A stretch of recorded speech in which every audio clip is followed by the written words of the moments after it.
And welcome to the greatest, most honest, natty podcast in the universe for the fitness people. No. It's Strength Hammer Podcast, episode 127. How you doing, Alex? Great, great. I don't think anybody doubts our natty status, No, but that was a nice. That was a nice sprinkle in. you've had some doubts. I had two people, but I think they were like younger and not as experienced. That's fine. Well, I'm about to reach the age where I'm going to go get blood tests, so TRT might be in my future. So I don't know if that makes me Hey, natty anymore. I don't care. who cares? It's for your health. Yeah, I want to be healthy. That's the key. Um, But yeah, no, Alex, it's good to see you again. It's been a little bit since we recorded, but you had a nice little trip. I mean, where's that? Record early, right? Hey, we're recording early this week, so And then we had to record early last week as well. yeah, Right, yeah. that's okay, that's okay. You're moving and grooving, and we're making it do. So we can't let the people not have the greatest trio of podcasters ever in the universe of history. I was like, who's the other guy joining us Neil, today? come on, Neil. not joining us today, but I he's part of barely the see Neil, podcast. so I only see him when we do like a big merger with everybody chatting. Listen. All I gotta say is if anybody ever does another fitness Warhammer style podcast ever for any reason with anyone else, it's not gonna be as good as Strength Hammer podcast. Anyway, Alex, how are you doing? How's your lawn? What's going on? Oh goodness, the lawn is good. The lawn is great. It is. I did not look outside if the snow melted. I think it's melted. So yeah, it's just out there, Okay, wet. got you. No, that's good. That's good. Yeah, it's definitely wet, kind of day. We had some nice weather the past couple days, so the snow's mostly gone. Mhm. It's still winter, but spring's around the corner. I feel. Yeah, it's a much warmer, and I've been enjoying it. I might actually go for a walk today. Yeah, wife and I did yesterday after our gym session because Nice. there was like no one there. Hmm. So we really just we kind of like just moved through the workout. So like we're done like instead of like usually takes us like an hour and five, we were done in like 45, 50. It's like let's just go walk around town until we feel like we've done enough. And it was good. Why not? Yeah. Yeah, that's awesome. Yeah, it's. I've not been in the habit of walking outside for a long time, so I think it's prime time to get started. Yeah, absolutely. It would be a good thing to do. Hmm. But with that, I know this will be a second week in a row where we haven't really had like a fitness centric section, but you just went on a trip that I'm jealous. I say I'm jealous. I was invited to go. I couldn't swing it because of work, but you got to go up to MiniWargaming up in Welland, Ontario, Sure because did. our friend Ben Mudge and his buddy Callum Hmm. were coming over for like a Warhammer trip with our other friend Dave, MiniWargaming Dave. So there was a lot of beef in that room. There was a lot of Warhammer going on, and looks like a good time. So tell me about the trip. Tell me how the excitement went. Yeah, it was a great time. It went amazing. There was lots of Warhammer to be had Hmm. and lots of bits to get done. So it went as expected and better, which was fantastic. Gotcha. Well, let me just so people know who we're talking about here. I'm gonna bring up some pictures you sent me, and you can Sure, walk through the games and all the fun that you had up there from such. So boom on screen absolutely. right now. Obviously, you got Alex in the bottom right hand. That's Ben in the middle there, hiding behind the most terrifying big spider Alex has ever painted. Uh, Being held by Caleb right there, which I've Mhm. I've yet to meet him in any capacity. So if you're out there, I hope to meet you one day as well, Caleb. Yeah, everybody was great. Quick correction: the spider was not painted by me. Oh, Shout out to Matt, Dr. Rhino, who painted the spider for me. oh yeah, and Yeah, actually shout out to Dr. Rhino as well. Just suddenly because I saw he finished his Golden Demon entry for cool, Depticon. So cool. good luck, good luck. Can't wait to see those pictures. Yeah, I'll take a look at it. He's a great painter. He's painted Mania Project for me. So great Nice, guy.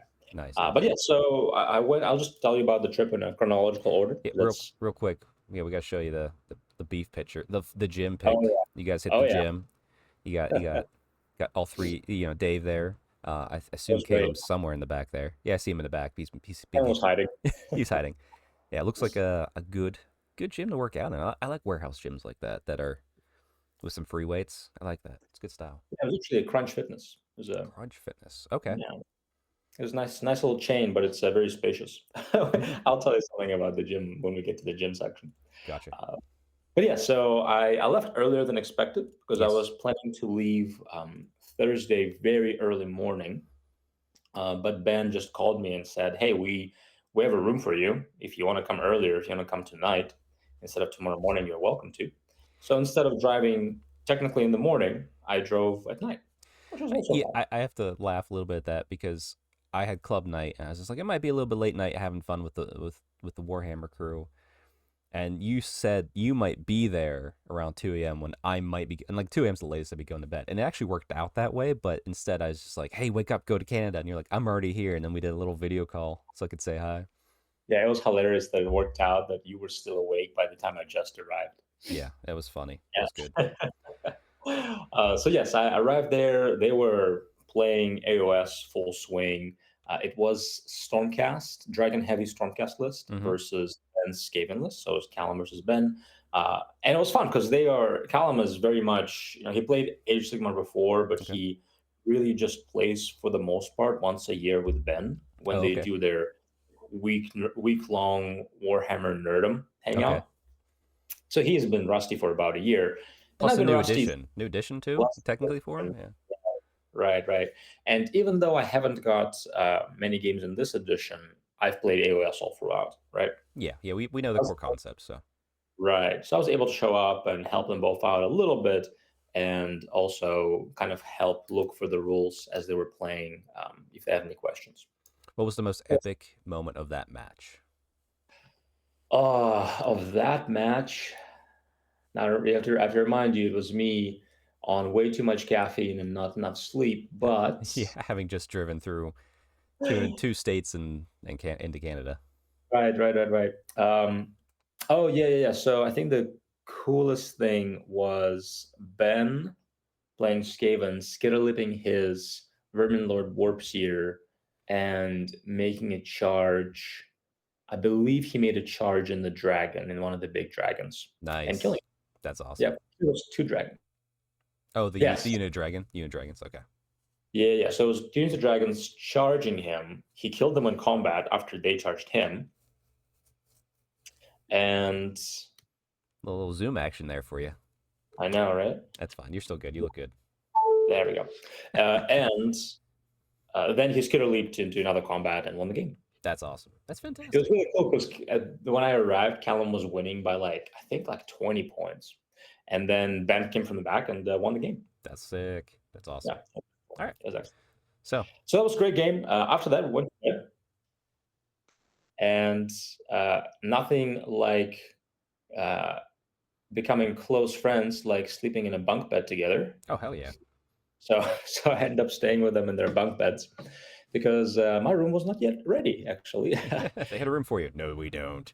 Not. So I stayed in bunk beds with them, which was great. We had a little boys' night sleepover, Did you, and did you then did you tell about all the girls you like?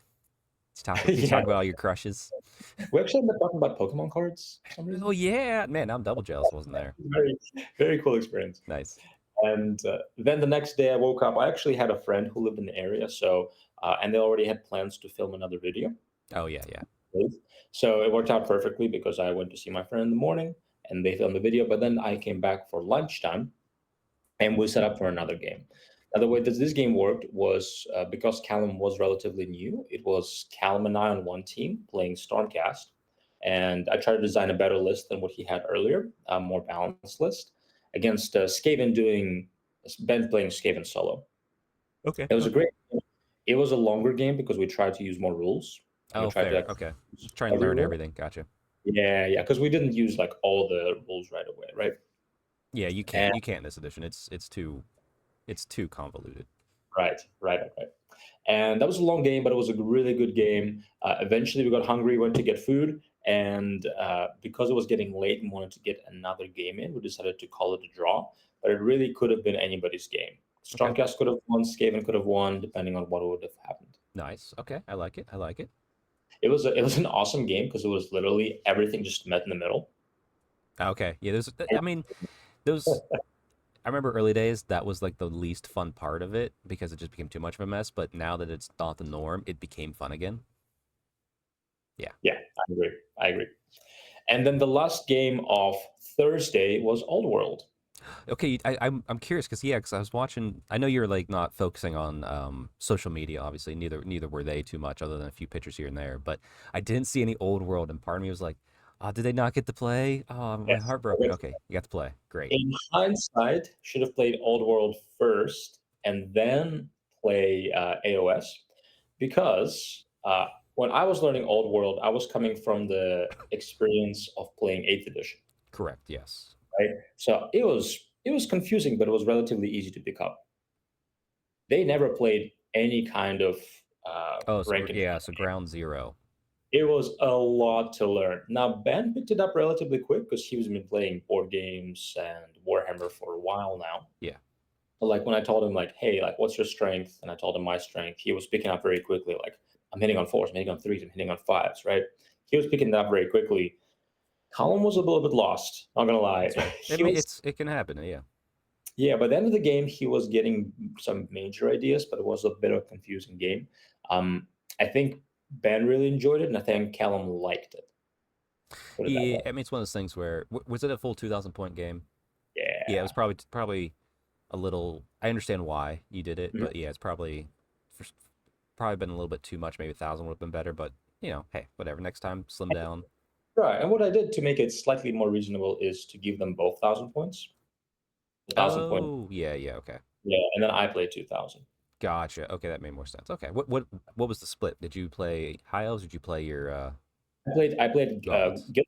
goblins, Yeah, or not gits? and Like you get that gits word out of your mouth. They're goblins in this game, sir. I played greenskins. All right. There you go. I Perfect. played, I played goblins, and I thought that made more sense because they have a lot more weird rules, like stupidity for trolls and impetuous, and um, Yeah, high elves are a little more straightforward. Yeah, I think so, and there's especially with the list I gave them. yeah outside of which you don't even have any dragon princes. Outside of impetuous, there's nothing in there that's like makes you feel bad Exactly. potentially. Exactly. Yeah, but then I think they liked it overall. I think Good. when it came to the nitty gritty rules, it was a bit more confusing. Well, I mean, But that's just forever. Even when we were going through it, like you're like, "Are you sure about that?" I'm like, "Yeah, I'm pretty sure that's how we play it." And then like later, like that night, you'd tell me like, "No, actually, we were doing it wrong. It yep. was this way." I'm like, "Oh, neat. Okay, like that's gonna happen." No, yeah, yeah. Who cares? Yeah, Yeah. So yeah, some rules I just didn't care to look up. Like, is it 2d6 or 3d6? just Ah, just just just do just one. wing it. It's like yeah, it's not gonna swing the game too Exactly. much. But it was a really fun game, and they really enjoyed it. Like, we had some cool highlights with Ben's general on a griffin charging my warlord on a giant spider and just absolutely destroying him in combat.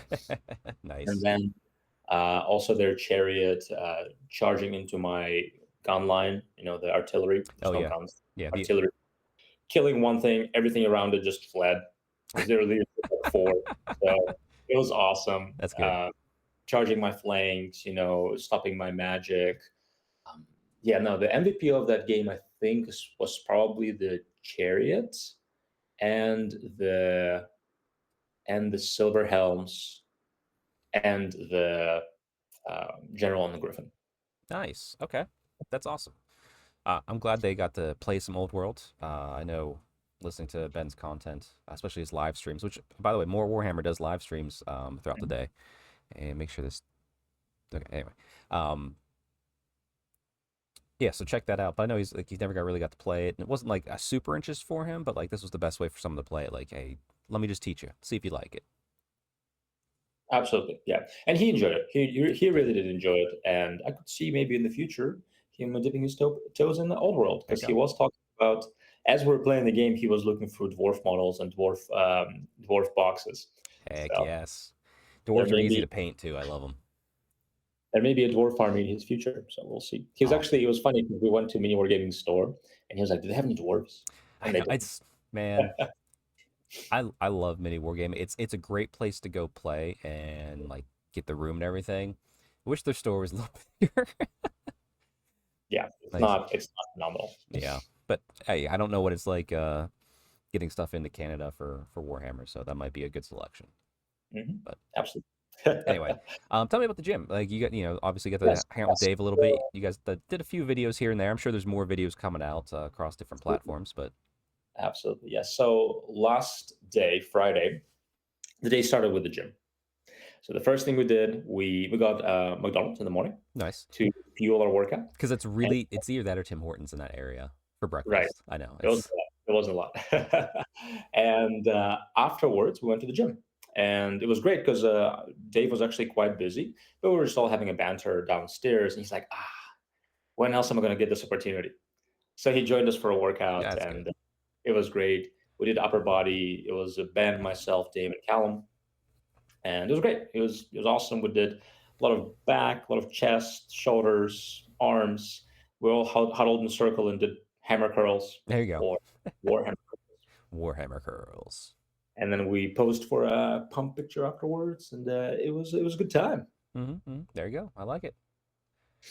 Yeah. Yeah, Afterwards, we played one more game of AOS, nice. and that one was against myself. So it was Column and Ben actually doing the same thing where they split 2,000 points, gave enlist and 2,000 points, and I played 2,000 points of Gits. Actually, it was 2,600. We added Kragnos to the list just for fun, Nice, nice. and it was the low light of that game was I set up Kragnos, giant spider or Ragnarok, and a unit of 10 Squid Cavalry. Can't remember their name now. Okay, And yeah. Squig Riders? Are they just squig yeah, Squid or Riders, Boingot Bounders? yes, Point Guard Bounders. There you go. And I set them all up to make the 3d6 charge, and it was like on average between 7 to 10. Oh, easy, yeah. Every single one of them failed with the one reroll that I used. Oh boy. It was hilariously bad. That's amazing. That's amazing. Good Yeah. job. Later in the game, Kragnos did wipe out one unit, but it was not enough to offset. So it was great, and they kind of cleaned up everything afterwards. And it was a really fun game, and it was still kind of close. But after turn three, it was over. Is over. Okay. That's a good story. Like Fun, it's fun. the anvils. Kragnos fell face first. Everybody stood back, looked at him, pointed fingers, Like and then they started got down. laughing and then we got run over. That's good. That's good. Okay, it sounds like a good time. Was it an easier entry into Canada? Did you pull up correctly to the border agent? Yeah, actually, there were zero issues. All I said was, "Here, I'm here to play Warhammer Wargaming Bunker," and they're like, "Okay, here you I don't know what that is. Bye. go." Did you stop at Niagara at all? No, I was Okay, thinking about it, but I was running on pretty low sleep and that's fair. pretty high caffeine, so I didn't want to take any more chances on delays. That's entirely fair. I get that. I get that. Okay, we made it Thinking up about there. You made it up there. Sounds like a great time. I'm that was happy. I'm happy. Ben and Kayla made it safely. Hope they make it safely home. Um, and I hope next year that I will plan ahead appropriately and maybe get an extra week or two notice. That way I can put in for it and I can just join and we can have some fun up there. absolutely. You were greatly missed. One of the first things that Ben said was like, "I wish Chuck also could make it." He's so kind. I wish I could have too. Like I said, work's just been a lot of changes, so that's been taking priority because of and it needs to right now, Sure, unfortunately. But that's fair. yeah, no, I definitely want to make it up next year or next time they come out, even if it's not next year, because yeah, I just want to roll dice, play Warhammer with the bros, and go to the gym. That's all I want to do. They're really, outside of just being friends, in the game, they're both really good opponents. That's good. That's good. I was wondering how they're gonna deal with you because I was like, Ben, he's a power gamer. He's gonna want to win. You gotta watch your bet. No, I wasn't. I wasn't. I almost did. I almost did just to throw him off. In AOS, I do want to win. Yeah, you're But definitely. Okay. I'm gonna call you out here. You do it in such a great way because you're not actually rude or mean or anything.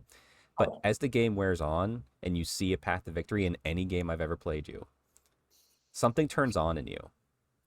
Like it, yeah, turns on.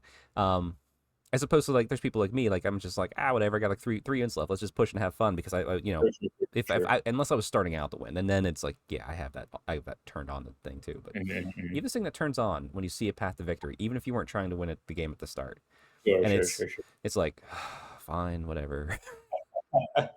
Can't just move through the motions now. We gotta finish it this way. Well, you never know because they can Exactly, still. exactly. There it is. That's what Yeah, it they is. can still. Yep. That's yep. That there it is. We've all grown to know and love. It's like our dear friend Brad. Yeah. Well, it's the tactical side of why I like the game. Yeah, yeah. Right. You enjoy it. There's no denying that you're enjoying that aspect. Absolutely, yeah. But also, I've learned. I think that used to be more of what I enjoyed, and I think last I don't know 5, 10 years of the hobby, I've definitely enjoyed more of the actual battling it out and the narrative side of Yeah, it. the story of it. Yeah. Right. However, I mean, I it was. still comes occasionally, and it turns on, and especially during tournaments, it's always on. Oh yeah, for sure. Yeah, no, I'm never gonna fault anybody at a tournament unless we're both on the bottom table. Right. Then it's whatever And you do. Like, it's just like, listen, if you need to win, you it's can have the fun. win. I've gone 0-5 before. It doesn't bother me. um, Absolutely. but yeah, no, I get it too. Like I said, yeah, like especially like second edition AOS, man, I was pushing. I was hard too. So Right? like, yeah. That's right. So I That's know. right. But eventually you reach a point where you're like, not this game, not this game, maybe a different game. Depends what context you're playing into. Yeah, like I said, if you put me back in 8th edition, I would still probably be like, I'm gonna kill you. I'm gonna ruin your day. Old World hasn't really popped up too much, surprisingly. Yet. Yeah. No, I'm kidding. Anyway, Hey, listen, who knows? Now the Hile's got new rules, so you might be like, I'm so excited for them. But like I'm so jazzed up in a narrative fashion. I think Neil's keeping me grounded. that's good. That's good. That's good. It's good. I'm glad you had a good time. I definitely want to make it up there. It's good. But like, welcome home. I'm excited because if people watch the podcast or follow my socials, I did use the time wisely. I finished Mhm. my Lizardman army. They're all Very good. they're all, Very good. and you and I have a They're looking battle. good. What's that? They're looking really good. Oh, thank you. After you put the flock on, after you base them, chef's kiss. They do. They look good. There you go. There's Ben coming out. I love his chef's kiss and I love his claps at the end. He's got to keep those forever. Best content. I was gonna say. Now you got me thinking about Ben. I'm distracted. Jeez. it's fair. It's really fair. Talking about our game Wednesday. Oh yes. So we're recording. Like I said, we're recording this a little bit earlier. So next day, Alex and I are gonna have our mega battle. So he's already got one victory ahead of me because he finished his army before me. So I need to try and show up and win the battle with my army, which, to be honest, is not looking likely. I have to get some luckiness. Because my list isn't like really tuned. Yours isn't. Sure. I don't say yours is super tuned. But mine is literally just what was in the boxes. So I'm kind of curious how I'm actually curious with this army. What can I wring out of it before I start Right. trying to add something else like a Stay Right. It On or something? Right. Yeah, because I only have a few like fun choices, like narrative choices in my army, Sure. Yeah. right? Your army is mostly narrative choices. Well, I don't even know narrative. I don't want to say even narrative. It's literally just those few boxes. So Sure. I made the army list staring at those two boxes so Oh, that it could sure. work. So there's no real narrative. The only narrative is my paint scheme. Yeah. So I'm like there could be good stuff in there that I just haven't figured out I yet. see what you mean. Yeah, like I don't want to say I'm a narrative army. That's fair. That's fair. No, yeah, who knows? it's Maybe something in there is actually a good combo. That could yeah, like I know my usually charge when store's you good, but I gotta play it yeah, right. yeah, that's right. Just charge the beefy guy like straight ahead. Yeah, it's like just run. But no, I'm kind of curious to see if I can get a little victory out of this game. Like I said, if I do, I do. If not, Alex will have swept this whole event. Well, we had to draw last time, so Well, they weren't before we played painted. with They weren't painted. We're not gonna yeah, worry it about doesn't that. count. It doesn't count. You're right. It doesn't count. Why did I even bring it up? Yep, You're right. they weren't painted. Now we're painted. Now it counts. Yeah, I'm excited. It's going to be fun to see painted armies, fully painted armies. Yeah, that's what I'm most excited about. Just to put them down. Like truth be told, when you put down a painted army at a game before you even played, you've won. Yeah. On some semblance, you've won. Feels good. You've Especially completed. freshly painted army. It's like, oh. Yeah, which means they're all gonna just die. Yeah, absolutely. Every unit, absolutely. That's like you'll have 800 points guaranteed. For me, you're gonna table me. Bottom of 5. I'm tabled. I bet. That's how it's gonna work with those new models. I'm excited to see them because I only saw pictures of painted models for you, and I'm excited to see what they do on the table. I am too. I'm excited to see your full army come together for your goblins, your orc, your greenskins, whatever we want to call them. But yeah, I'm also excited to also just see the full army because I haven't seen your full army in person. Yeah, it's been a fun project. Yeah. Yeah. Which, hey, you know what? A little bit of hobby here as we wrap up. Are you working on anything now for hobby towards that army, or are you on something else? Nothing right now, just because I kind of came back from the trip and got sick, and then I Yeah. had a lot of Work work. to catch up on. Yeah, to catch up on. So nothing right now, though. I did clean up the hobby room yesterday, so Nice. ready for the next project. But I'm not quite sure what the next project is going to be because I do have a big trip coming up next week. You do. You do. I'll be gone for in Uh, total like 9, 10 days. Actually, a shout out. Probably it's not going to be timing real quick. But Alex, I won't be making it this year because, like I said, work's still nightmarishly busy for me. But Alex will be at the Arnold. But he'll be. You guys will hear this the Friday, the last day he's there. So you might catch me You if might you catch listen it. to it early in the morning instead of being at Arnold. Yeah. Or if you just follow his Instagram and you'll see he's there. Sure, sure. Simple as that. But Um. yeah, I'll be at Arnold, and then I'll be traveling with some friends to Norway for a week. So like immediately after, so pretty much 9, 10 days, I'll be gone. Yeah. So I'm not really planning to do a lot of hobby, Hmm. besides cleaning up the room, maybe putting a project on the table. Any And any any books you're reading right now? Any Warhammer books? yeah, I actually am reading Godric and Felix still, Nice. probably Okay. about halfway through Skaven Tide. This is something I've been reading before bed, and depending how awake I am, I might read a whole chapter, or I might just read a few pages. There you go. Okay, so your hobby's gonna be reading as you do some fun traveling coming up. Yeah, exactly. That's awesome. That's awesome. Speaking of which, that means next podcast you won't be around. No. Gotcha. Okay, so it might just be a me and Neil episode. Everybody, just a little warning. But then we'll get to hear all about Norway and the Arnold. Don't be too sad. I won't be. What's that? Don't be too sad because I won't be. I'll be away. Yo. All right. Well, with all that fun, Alex, have fun with the trips that are going on right now. I'm gonna get in as much Warhammer as I can to make up for the lack of my trips. Until In I another army. No, I'm doing. Well, I got Votan here, but man, I'm like You've they're. been really trying those Votab, man. I it's, know. it's I don't know if I want to paint him anymore. yeah, that's fair. We'll see. We'll see. Anyway, um, yeah. Anyway, everybody out there, just stay tuned. We're gonna swap over to me and Neil. We're probably gonna talk a lot of high elf stuff. We got some fun things planned for you. So yeah, that's Hmm. yeah Hmm. Yep. okay. Moving on. Listen, maybe not that one again, Alex. That's fair. That's fair. I know Not quite. I know you You know meant what I meant? I know you meant high elf Right. gear. But Yes. Yes. Yes. anyway, all right, everybody, we will catch. I'll catch you on the other side, Alex. We will see you in a few weeks. See you guys.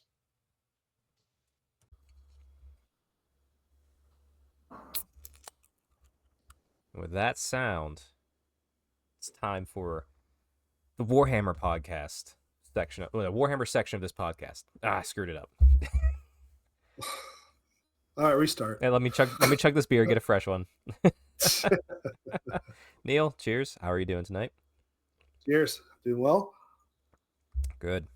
One of us is drinking the appropriate beverage, and one of us is a dwarf. Well, one of us is always prepared. And one of us took off work today because it's Pokemon Day and went out and spent way too much money. Nice. So there's a difference of maturity level somewhere within us, and it's because I don't know about all that. That's you have to pretend at a higher level, like you have kids. So you have to have some wine in the house in case someone drops by that you don't really want to talk to, but the kids are friends with. I don't. so. I am half Italian, and tonight my wife and I we have been starting to do this thing where we cook dinner together. Oh, that's Right, fun. instead of one person taking dinner or the other person taking dinner, now we just do it together. So we're doing chicken parmesan tonight. We discovered we didn't have any wine, so I had some Frank Sinatra on. We're drinking wine. We're making chicken parm. It was a good scene. Oh, that sounds good. But there was no wine in the house until tonight. So. Okay, all right. You have destroyed my illusion of your ability to be a proper adult, but I'm glad you're down here with us in the rabbles. Hey, also, happy Pokemon Day to you and your family, and to those out there if you celebrate, even though this will be a day after. Well, I wish my son would have known. He's big into Pokemon. Well, you can still tell him it's still going on after we're done with the recording here. That's true. I got my my Pokemon attire on. I was out all day. It was a good time. But Apparently, there are some hot Cheetos or something with a Charizard on them or something like that. I saw that it's like randomly shaped like it, and they're trying to sell it online for like a ridiculous amount of money. I'm Yeah, like, like a gajillion dollars. Yeah. it didn't that used to be like this chip looks like Jesus. Here, give me $1 million. Now it's Yeah. Pokemon has replaced. This chip looks like Jesus.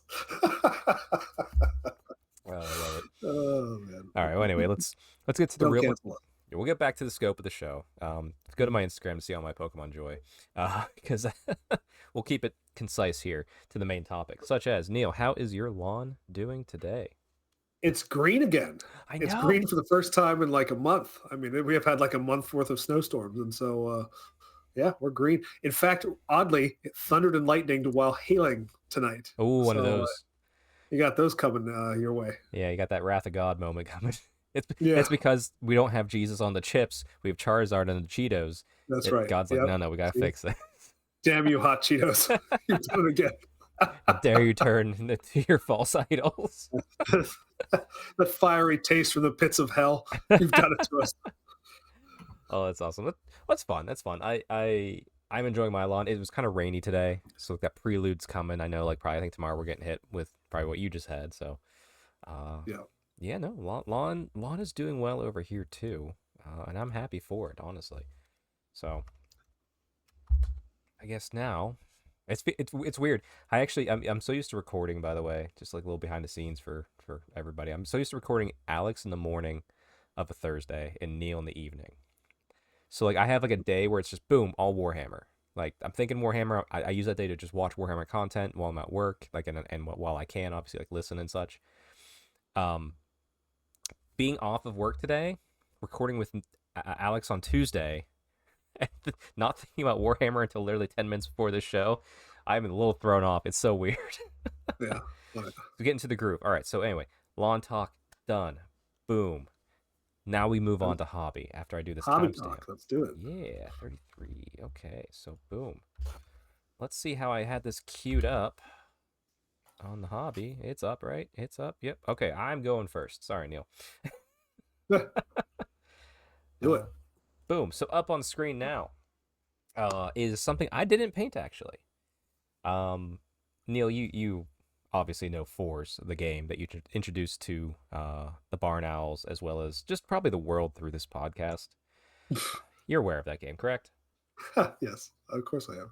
Well, not this past year, because I did a cheeky little play at this last Teyrathi where I said Fours is not allowed, and I rolled a dice and I got a 3. So Fours wasn't allowed for me, so I managed to exempt myself. I felt good. Didn't have to paint someone else's army this year. Right. Like it was weird, but it worked.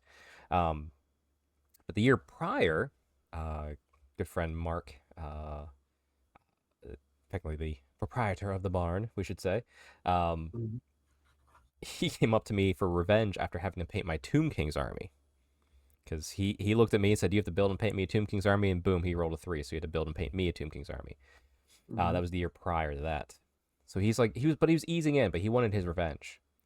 He walked up to me and said, "You have to paint me a unit for Old World." And I was like, okay. And he rolled a dice and it was a 3, and he quit Fours for the night. Nice. So he's trying to find ways of how can he have fun with this. So he had an extra medal, Archeon the Everchosen. Oh wow! Oh Yeah, the one on the horse. on the horse on Dorgar while he's still a horse, hasn't feasted on that demon flesh yet. Nice. Yeah. So he painted that up for me. It's now sitting on my desk. Very happy. I love it. He did like the lava theme, everything like that. And now I'm debating on if I decide maybe I should start this will be my next Old World army. So that miniature came out during which edition? Answer incorrectly and it becomes mine. 5th? Oh, I'm sorry. That's my miniature now. It is 6th edition. That came out during the Storm of Chaos. That's right. In 6th edition, yes. Drat. The vaunted Storm of Chaos campaign, wherein Archeon does get bested by it's an orc. Skins of a G. It's an orc. I know. He gets headbutted in That's- his third eye. Yep, I know. I know. It's amazing how it ends. It's not Grimlock. That's the guy from. Give it to me. Tell me, spoil it. It's fine. I can't remember. I keep thinking Grom anyway, but you and I are both Yeah, thinking the right guy. What's his face? The big ass axe. Oh God. I know. I'm gonna Just remember it look up that big at ass some point. I'm gonna axes, remember but I it. always want to say Grom. I'm gonna remember at some point. But yeah, I lost at my own trivia. It's I fine. was expecting you to get it. Leave it in the comments below, and feel free to be angry at us with that one. Mhm. But yeah, And so Raven have an Orcs army. It's terrible that I can't remember the name it's right now. not But Grumlock. I'm old, No. so that's what I want to blame it on. and the wine's disappearing quickly. Right. But yeah, but very happy. All caught up on all my 4s, what I owed and what was owed to me, and maybe I'll start a new army now in the nearish future. So nice to see that. Wolves of the Sea. Mm. That's what I would like to do. Yeah, absolutely. Just for the thematic reasons of it. Obviously this guy would be the general, even though he wouldn't be Archeon, but it'd still be cool as heck. Interjecting into hobby time. Speaking of Wolves of the Sea, did you see the there were new scenarios that released, and one of them was played by at the MiniWargaming Vault, and they did like an online YouTube show where they did a battle report on one of those scenarios, and that was a lot of fun to watch. Actually, so I did, yeah. Actually, last week, since you were down and out, which is probably what else is throwing me off. That like I haven't talked to you in person and or you know what I mean, sure, for longer than usual. Yeah, I actually talked through those, and as I was reading it, I was like, oh, they played it on MiniWargaming. I should go watch it. Still haven't watched it, but that's oh, it's good. It's actually really good. It's probably like maybe a 40-minute battle report. Nice. So yeah, I look forward to it. I'm excited for like those that they made them specifically and changed things for smaller point games. Super thrilled with that. But yeah, that's we'll do scenario talk another. We have plenty of Warhammer the Old World chat coming up. Yeah. Anyway, let's get back to the hobby. I also got in another mega game of Old World yesterday. So originally it planned Aleks, obviously he finished his goblin army, the 800 points he had left before I finished my lizardmen. He won. He took that swing and he won. He connected, so he won that little victory there. But we decided we want to have a battle against each other with our newly painted armies, because you put down the newest painted army or newest painted model, it always dies first, right? What Correct. if it's a freshly painted army versus a mostly freshly painted army? Are we just gonna table each other? It'd be amazing. Probably. Yep. And then everybody else, when I put in a chat, that was for the club night that I was doing it just turned into a mega battle. Nice. It was this was a little bit different from last week's mega battle that I had, because I had one last week too. This was more one-on-one, and you sort of interfered. Last week was a little bit more interference, but so it was nice. Before Aleks and I began, we chose some narrative sort of missions. Like, what would my lizardman want to do to him? What would his lizardman want to do for me? At the start of the battle, he realized he thought he forgot or misplaced or even maybe lost, because he was recently up at MiniWargaming Forge too. He thought he might have lost one of his fanatics. Well, I said, well, if your fanatic's gone, he lost his weapon, he's crying in the back. Those trolls are pretty adamant about keeping those fanatics happy, so they're gonna go get him a new swingy chain axe thing. Hey, look, that dinosaur over there has a pretty big weapon. Let's go get that for you. So his mission was to kill my really tough, really strong, survivable Carnosaur with the old blood on top. Yeah. And my mission was my lizardmen. They're looking at the goblins like, you guys can't do anything. But there's spiders, there's squigs, and there's trolls. Those are destructive. Those are what's gonna wreak havoc and destroy the flora and the fauna and poop in the river. Sure. So my goal was to kill everything of his that was not just a basic goblin. Nice. So a little bit harder on my part, but I'm a more elite army, so he had to come into me. And the way we decided this after deployment, the way he deployed, I was going to be able to get to everything within that time period. He's not going to hide anything. So we had little narrative missions going at each other. And then we kind of up the ante a little bit as we're going. That if hey, I made your mission slightly harder, but if you do, because like essentially the whole premise was if he completes his mission, he would get a bit of I would give him a bit for my army, obviously for him to put on his bases. He actually is going to make a fanatic out of the bit, and then he would give a bit for my army. So it's like a pseudo victory, but for like a narrative reason to kick things off. Yeah. So we both both accomplished a goal. We started upping the ante a little bit because now we're each going to paint the bit for each other. So I'm gonna paint him matching my lizardman scheme, give it to him. He's gonna paint, like probably like a troll or a goblin head to give to me and something like that. So it was a great time. Actually got through 5 rounds fairly quickly, despite it being such a big game. Nice. Yeah. Had a good time. I actually, what my biggest thing is, I'm really excited is each game I'm learning more and more about how to play lizardmen. I'm still misplaying a few things here and there, but each game's getting slightly better. And it's sad though because they're done, and I want to go play High Elves forever again. Right. Foreshadowing. Yeah. All right. Next hobby. I painted the Orcs and Goblins, Orcs and Goblins, Orc War Clans, endless spells and terrain feature. And we've talked ad nauseum about how much we don't like these things in the game. These were so fun to paint.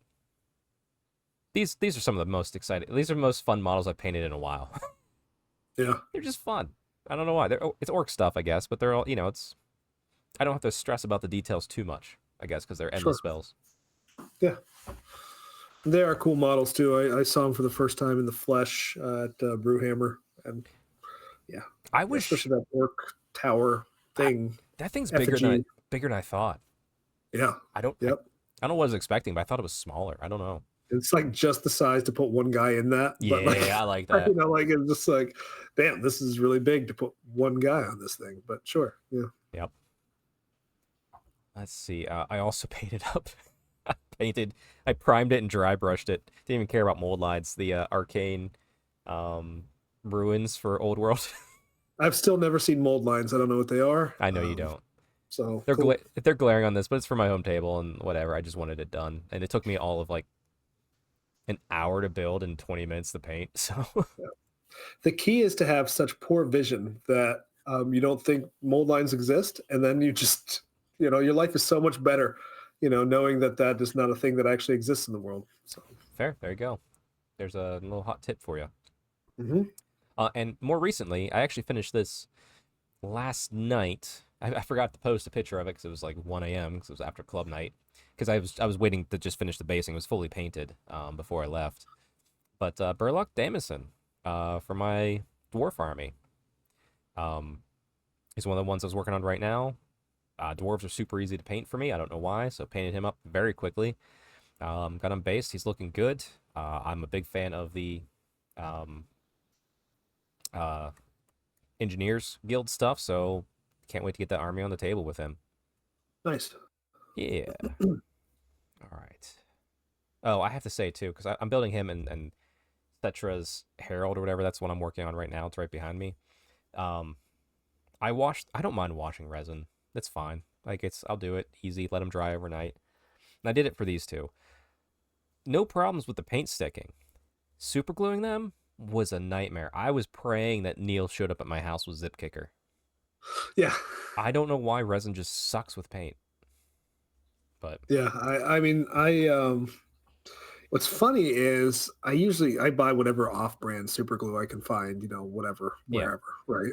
But I don't know if my dad bought this stuff or whatever, but I looked on my workbench and just 2 of those like real small, like, kind of like squeeze, and it's like the original super glue. Like it's it is super glue, right? Yeah. And I use that stuff and I didn't even need the accelerator. And half the time I use accelerator, right? I mean, it was just like done, like I was like, wow, this actually worked. Like this, I know. I didn't have to wait for it because like I'll buy the gel stuff, the gel super glue, so I don't have to sit there forever. What like only that stuff doesn't go very far because it's gel. You know, but that stuff, yeah, who knew? The original super glue. Go get it.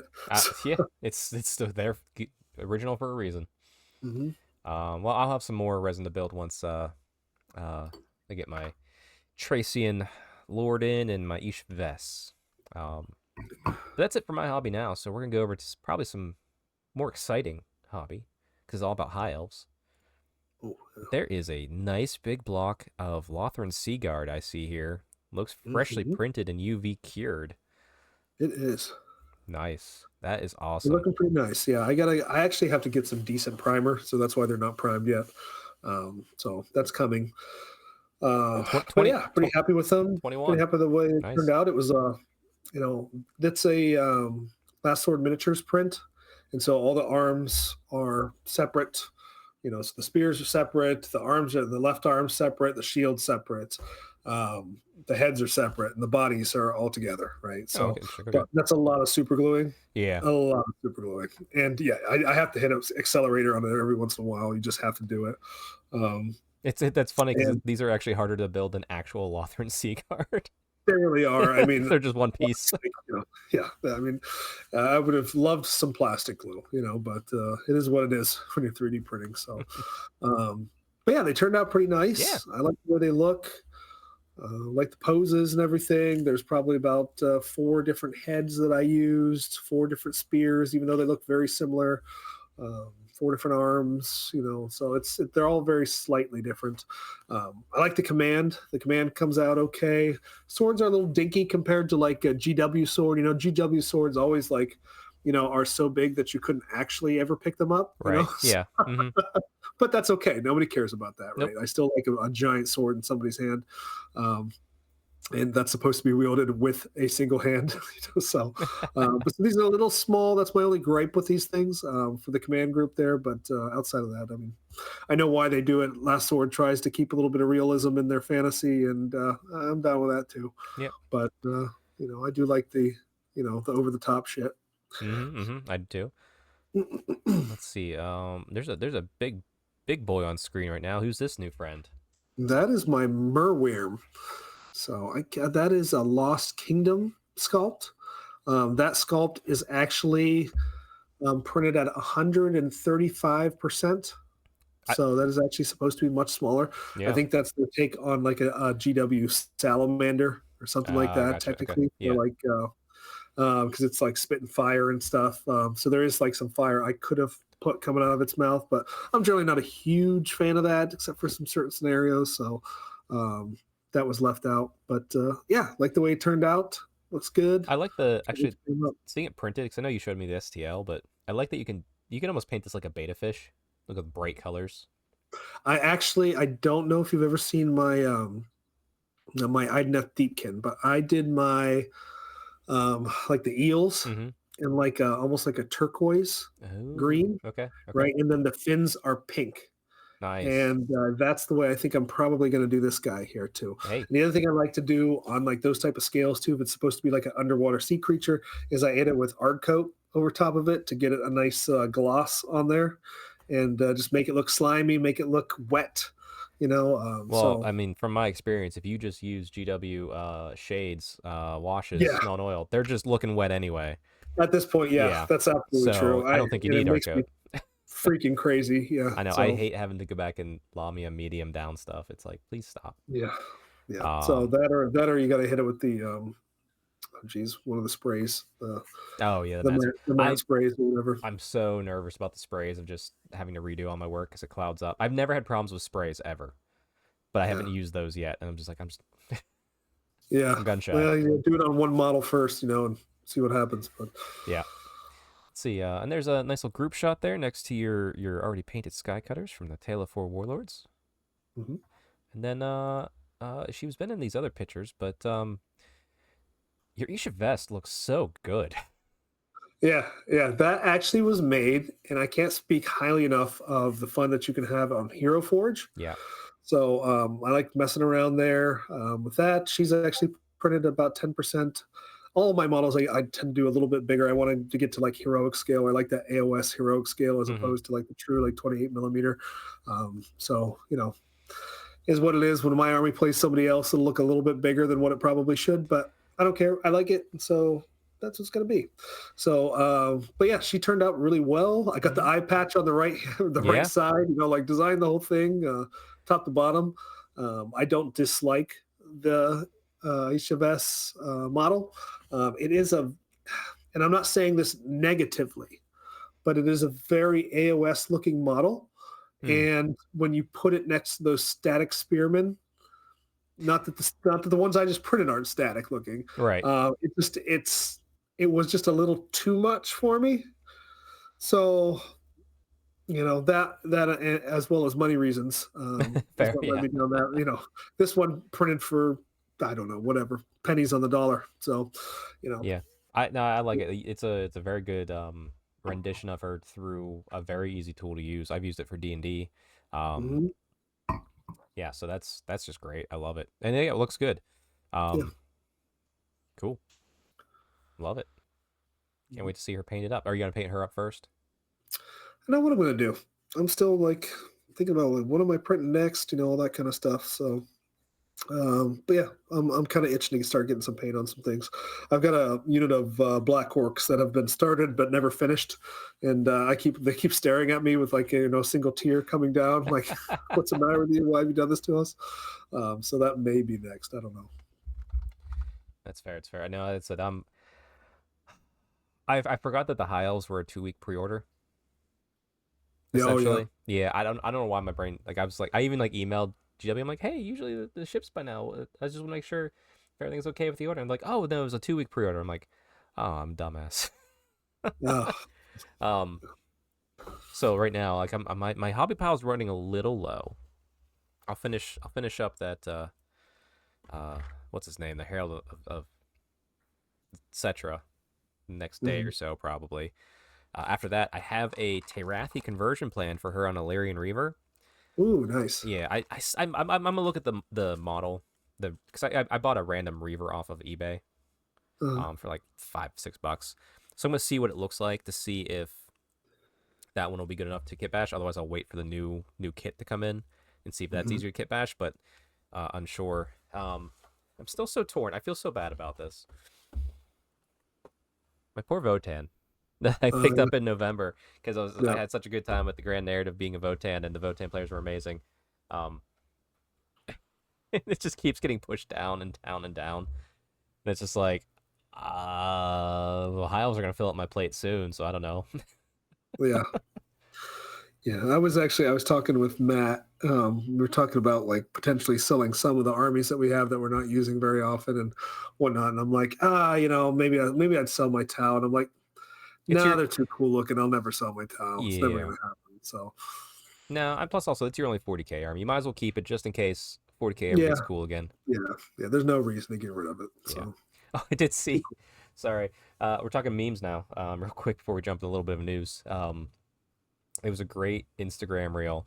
It says what list building was like, and it's plays for AOS too. What list building was like in the last edition, and it was like someone like filleting a steak, putting it on, searing it, some putting down some like fresh salmon, some parsley. This is a professional chef. And it says what list building is like in this edition, and it's just like guy at McDonald's opening up, scooping chicken nuggets, throwing them in a box. I'm like, that is actually accurate. Oh yeah, it's exactly. Before you even said that, I bet you it's like ordering a number 8 at McDonald's. Yeah. So there it is. Yep. Thankfully, Old World's still laying down the steak. So. Yeah. All right. So a little bit of news here as we wrap things up with this section. Man, I really can't figure out how to use this. Anyway, boom. I'll drop this to you too, Neil, because I forgot to send this to you. So I'm on ArtStation right now. So Neil, if you want to go to artstation.com/KHELJAY.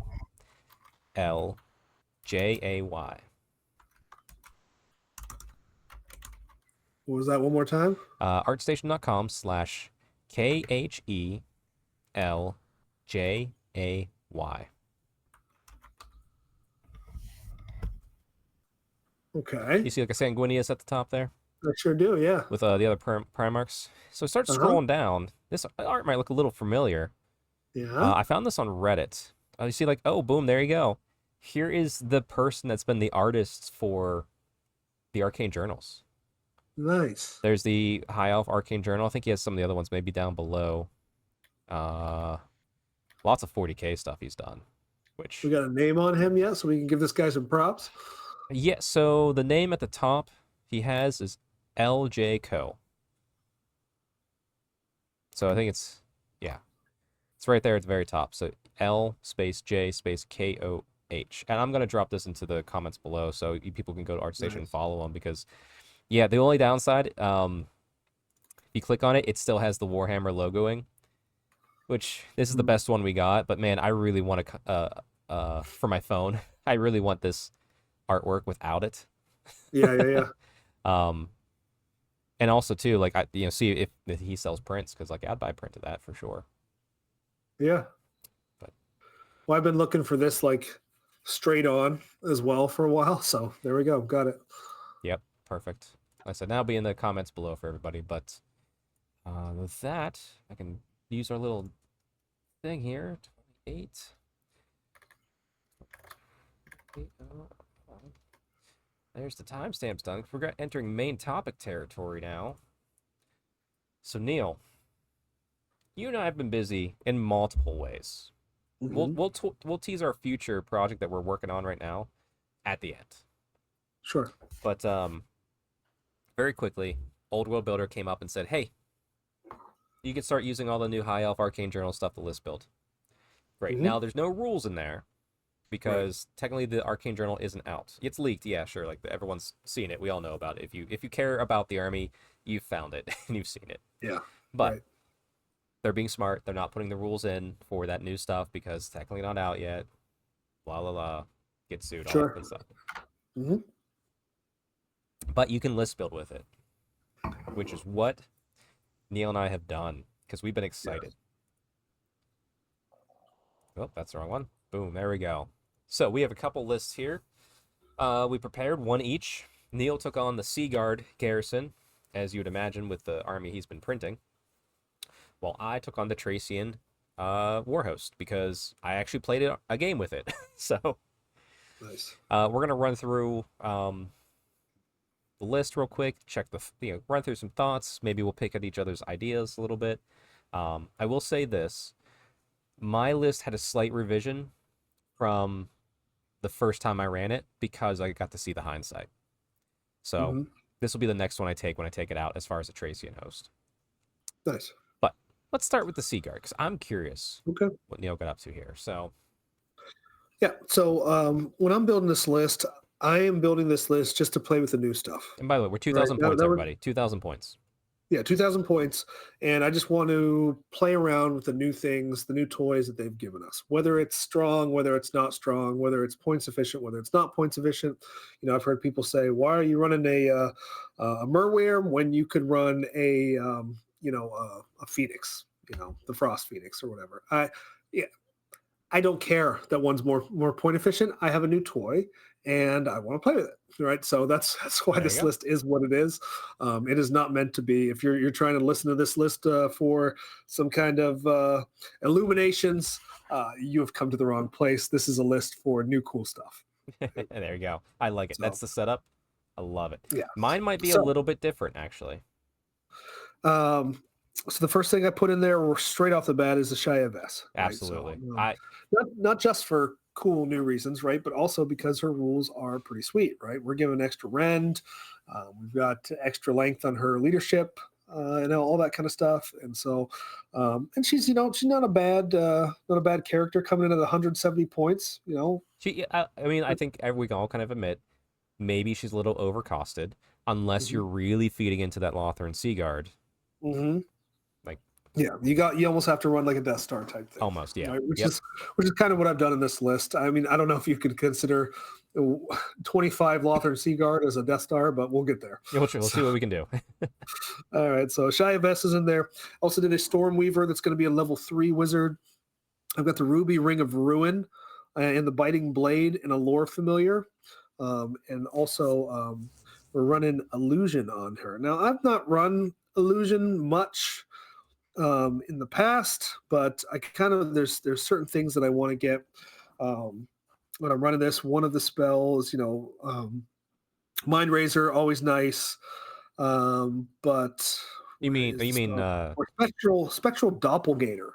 Now this is an assailment spell, right? So I want to make sure that I get this spell just in case somebody does run into combat with my with that Death Star, right? So I want to be packing as much punch as I possibly can. I know that's not the usual wisdom, as assailment spells kind of we stay away from them. Right. But in this list, I have wrote a lot of things to a lot of different rings in there, ruby rings of ruin, rings of fire, all that kind of stuff, or fury. But we'll get there. Now, So this is honestly the first, and probably maybe one of the biggest points where I question on this, because I see the Stormweaver. I can take an Archmage who can be level 4 and also run illusion. I don't think so. Not in a Seaguard army. You can't. Okay, so you can't take. Okay, so it's a Seaguard specific issue that you're having. You can do a mage, but I do not believe you can do an archmage. Double checking that right now to make sure. I don't have it sitting in front of me. You're right, mate. Yep, sorry. You're right. You're right. I apologize. So that's why we're sitting with the level 3. Gotcha. That's one of the drawbacks of the Seaguard army is you can't get that level 4. So my preference, honestly, would be just high magic and get this Death Star to be ethereal, right? I mean, that's really always the play with high elves, is make whatever your most valuable thing is ethereal, right? So it's harder to kill. But with a mage and not an archmage, only having 2 spells, will you actually get the thing that you want? Take level 3. Yep. Yeah, it's not enough, right? So that's why we went with that. Gotcha. All right. And then we had a Seaguard Garrison Commander. They're going to be in there as well. They're going to be the Battle Standard Bearer with the Banner of Resilience. +1 toughness on that big old unit of Seaguard, I assume? Yeah, we want some toughness 4 elves for sure. And he's going to have the Bow of the Seafarer as well. So he's going to be pounding people from far away with the Bow of Seafarer in the unit, along with the mage as well. Ishaya Vest is going to be in that unit of 25 Seaguard as well, which is going to give us 28. So I'm going to run those 7 ranks of 4, or now, 4 ranks of 7, I should say. I have a question looking down at your list. Can you put the Banner of Resilience directly on the Seaguard? Or is it too expensive? No, because they cannot take a banner worth that many points. Gotcha. Yeah, because trust me, I like the Banner Resilience 100%. It's amazing, even though I didn't put it in my list. For reasons. But I'm like, man, this Seaguard, what if he was on a Sky Cutter just running around? But you're right. He probably keeps him better protected. So yeah, I'm thinking too lofty on that one. But yeah, no, I like him. He's simple. It's everything he needs.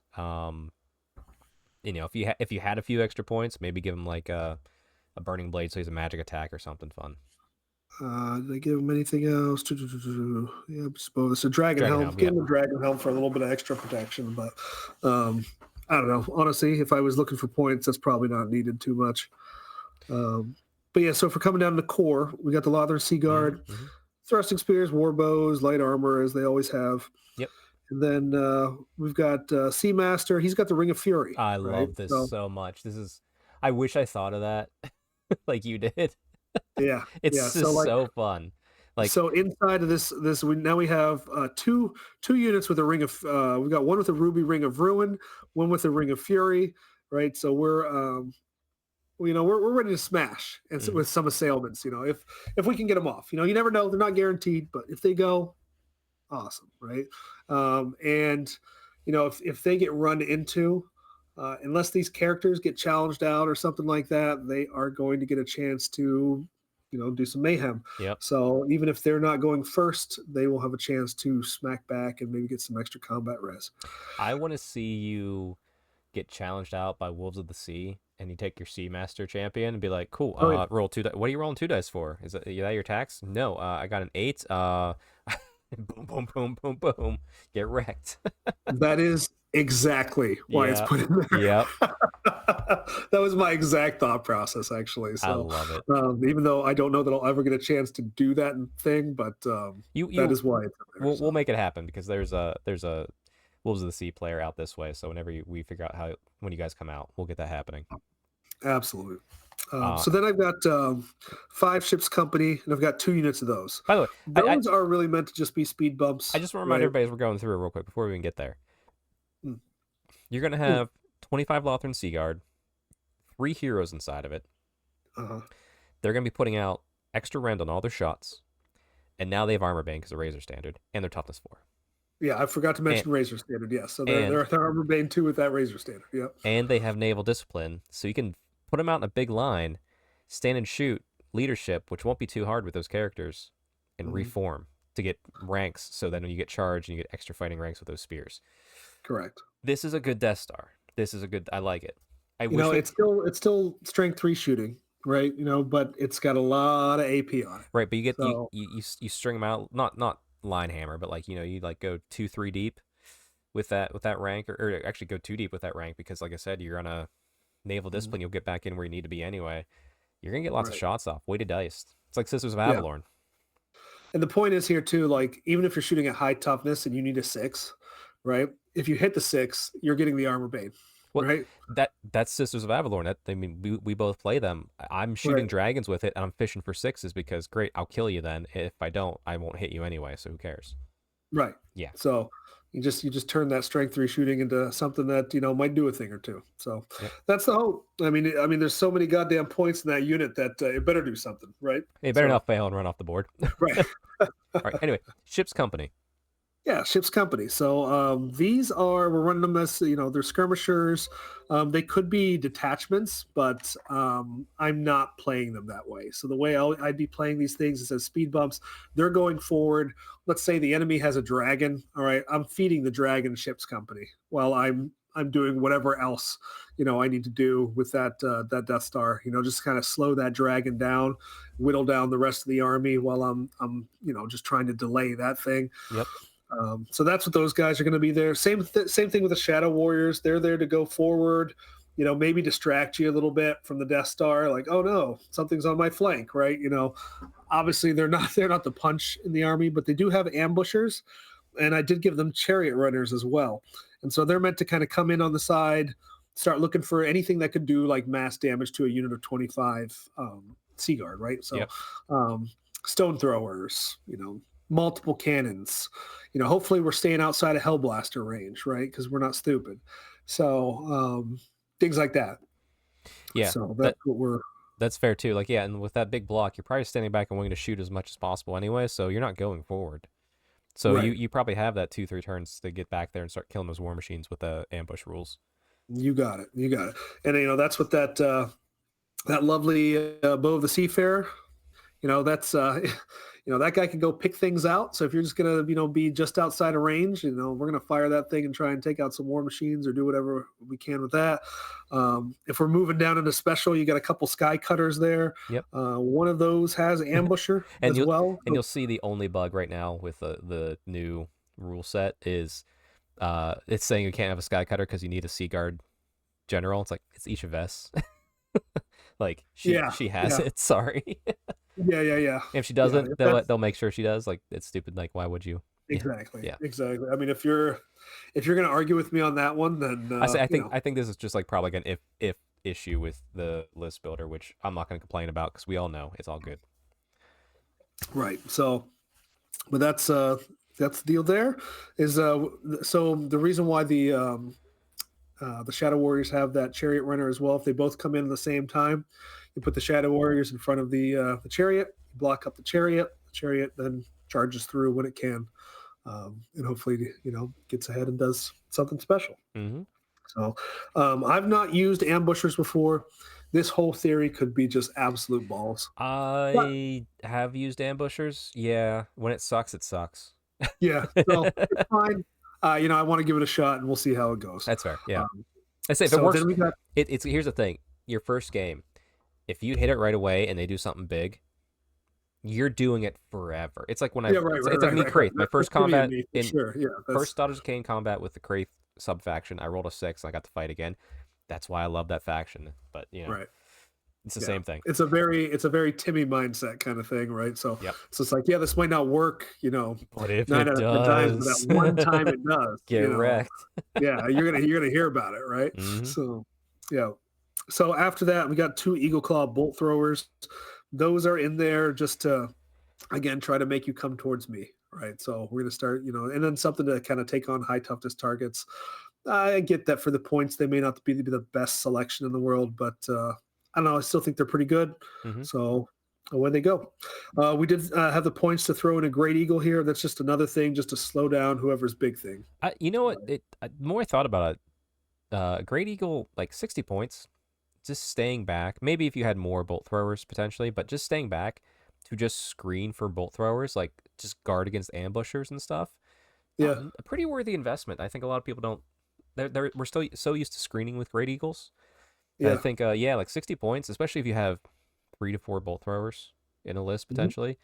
Yeah, Yeah, keep one back there and just fly around, stop the ambush and coming in, you know, and then sure. screen last minute to maybe get an extra round of shots. Great. Yeah, I mean, 5 ships company again, 45 points, right? I mean, True. Yeah. there's your screeners. I mean, there's your chaff, right? So, and kind of chaff is hard to come by with high elves, so that's pretty cheap. I'm willing to pay that. So that's a lot better than 12 Shadow Warriors for 192 points, right? Yes. So then after that, we have the classic and the rare units coming in with the Merwyrm. So Merwyrm. 225 points. That is actually going to stay right next to my Sea Guard. Okay. So when you finally get to my Sea Guard, you're going to be charged by a Merwyrm and Merwyrm in return, however you say it. And you're going to be -1 to wound, I believe, when that thing gets into combat. So just another added layer of protection for that Death Star. And to boot, just a cool monster. So Yeah, no, I like it. Like I said, you've put in everything. You're treating this, you're treating this list primarily as I want to play new toys, and I love that. But I still don't mhm. want to go into that Sea Guard unless I'm like ready to go. Right. Maybe even have a flank charge on you. Um, Yeah, that's still gonna be a tough unit to shift. And I like it. It's fun because yeah, I'm sorry if I'm running the Sea Guard army, Isha Vest is coming and she's my general. sure. Like I don't care how bad it is. I don't care Yeah. how expensive she may be. It's I happening. almost feel like she has to be there. That -1 rend is, or AP, whatever they call Yeah. it, is just too much to pass up. It just really is. It is, and like I said, if you're gonna lean into that anyway, you might as well take the sub factions to get ships company access and all that fun stuff. Right. And then don't forget the rule where I get to redeploy one unit, right? So Oh you can yeah, take that Death Star and make sure that Death Star is where it needs to be. If somebody's big dragon is on a flank and they're aiming it towards your big block, right, which is also close by, you just move it to the other side, right? And you go after it with your blockers, right? So this is not a list that can deal with a big dragon that's all tooled up. I don't think. you'd have to And get so the you. I mean, if you got lucky with your weight of shots, you could. Possibly, I mean, but like, then are you gonna do that and try to sink a bunch of your shots into trying to kill this dragon, oh yeah, or are you you're gonna try and slow up the dragon, which is my thought, and then try to get your points elsewhere? that's your best bet because otherwise you're probably taking at least 1,000 to 1,200 points of your list to kill 500 of theirs. Right. So like, yeah, Yeah. if you can hold it up, So, like, great. But conversely, if you're bringing a couple big blocks of white lions and a big dragon or something like that, right? I'm gonna shoot the white lions and try and get points off you there, right? yeah, I'm not gonna try and shoot the dragon because yeah, I mean I feel like it's just until they get rid of multiple ward saves, that is a lesson in futility, it right? So it is a little bit, and it was a good segue because here's my list, my Tracian host. Um, which, like I said, I've retooled this after playing a single game with it. Mix things up a little bit. Because it is actually hard to run the list I was trying to run with it, which was just bullshit. Like, I'm like, I brought this list to win. And it did. And then like I said, I retooled it because there's things in it where it's like, okay, I want to try different things. It is very hard to bring a dragon and everything else you want in this list. Like, sure, um, so there's things in here like there'll be future twists too. So, but really, like I said, the goal of my list was I would like to win this game, please. Uh, yeah, Granted, kind of some of the stuff I mentioned while we were doing like the our hot take of the Arcane Journal leaks is very true. I have White Lion blocks. They better charge. If they're not charging, they're not doing anything. Like they're just gonna die. Um, so start us off here. My characters. I have a prince, hand weapon, full plate. Is the general. Star Dragon, Seed of Rebirth, Dragon Helm, Star Lance, Enchanted Shield, Pure Heart. So he'll put out the radius. He's not going inside of the Tracian or like a White Lions unit, obviously being on a dragon. So I gave him Pure Heart just to extend his bubble, I guess, to leadership. Because I didn't know what else to do with it, honestly. But yeah, so Star Lance, we know that -4 AP, tons of damage. He has lots of attacks. Amazing item. Yeah, and he's tooled up right now. He's going to be on a 2-up. He's going to be on a 6-up ward and then a 5-up regen with everything, I believe, is how it works out. So crazy strong, crazy tough. He's a dragon. He does exactly what he does. In my game, this soloed a 20-some block of Witch Elves. Just ran in and annihilated them, and they left. It was amazing. Yeah. It was crazy. And to be fair, my first game was against Dark Elves, and I'm used as a high elf player to losing combats. Dragons just don't lose combats, I guess. That's just how that works. And to be fair, the game ended. I was about ready to take my dragon into his dragon, because with the Star Lance, I feel we can kill dragons easier than most other things out there, that with the exception of Monster Slayer weapons, obviously. Right. But I feel like we have a chance with the Star Lance to kill a dragon easier than a dragon has to kill us. Mm-hmm. Let's see. So after that, took an Archmage, level 4. Obviously, he's a Tracian Hunter, so I gave him a Tracian Greatblade because it's just funny. He's a level 4. He's using High Magic. He has a Sigil of Assyrian to give me that little nope button right there to turn off one spell, because I just love it. And then I also gave him the Trickster's Shard, or Trickster's Pendant, I'm sorry, which is single use. When attempting a Wizardly Dispel, roll an extra d6, discard the lowest. So it's just, I mean, obviously if I roll double ones, I'm screwed, but it's just, I want 2 guaranteed no's off this guy. I did enjoy him. He's tooled up how I was in the first game that I played. The next character is Corhill Lionmane. I didn't bring him in my first list because I really wanted to try the Stormweaver with Dark Magic. Stormweaver was level 3 Dark Magic. I think it also had a Sigil of Assyrian. And then I think a Vortex Shard. So it was just a lot of no, you're not casting. Which it worked. And level 3, the Dark Magic was good, but the thing I have with the Dark Magic is I didn't want to take the Stormweaver again. I felt like I had too much magic. I was like, there's not really much use for it because I'm already casting the spells with the High Magic, the buff, where I was out of range because the dragon was off holding up the whole army anyway. I like Dark Magic. I like the Sea Mage with it. But I was like, I didn't see much use for it in my first game, and I really want to get Corhill on the table. He's my boy. I want to see him chop stuff up. So. Sure. Yeah. So that's what I'm going to try in my next game is this. Obviously, depending on the game, the prince may change to be something different if the dragon's too much for the opponent I'm playing. But yeah, I've used all but 39 points of my character allotment there. Down to core. Much like you, I'm staying pretty tight on keeping exactly to the core tax. I have 2 blocks of 17 White Lions of Trace. Both have Veteran instead of Valor of the Ages. One has a Lion Standard to be immune to essentially Fear and Terror, and one has the War Banner for +1. Corhill's going in the War Banner unit, and then the Archmage will go into the I don't care about your Fear and Terror unit, because I'll try and get them up, as I did to just hold up the dragon. That may be a cross for me. Problem is, as I said with these guys, if you don't charge, you're in trouble. Unless you have a wizard that has high magic and you get Walk Between Worlds off, and then you're okay for a turn, because yeah, you're just gonna sit there and go, cool. You can't hurt me unless you have a magic weapon. And then oh yeah.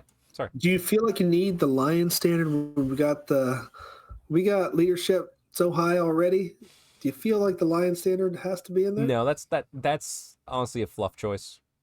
Actually, I'll even go in here. Can I fit the Banner Resilience in here at the same points? Banner Resilience is 80. 80. Oh yeah, no, they can't even take it. That needs to be on the BSB. Okay. Yeah, like I said, that's I don't need the Lion Standard. I could drop that. like I said, I would even feel comfortable dropping the prince, the dragon, I guess at least. Having a beefy BSB and make one of these units just higher toughness. That would also be amazing.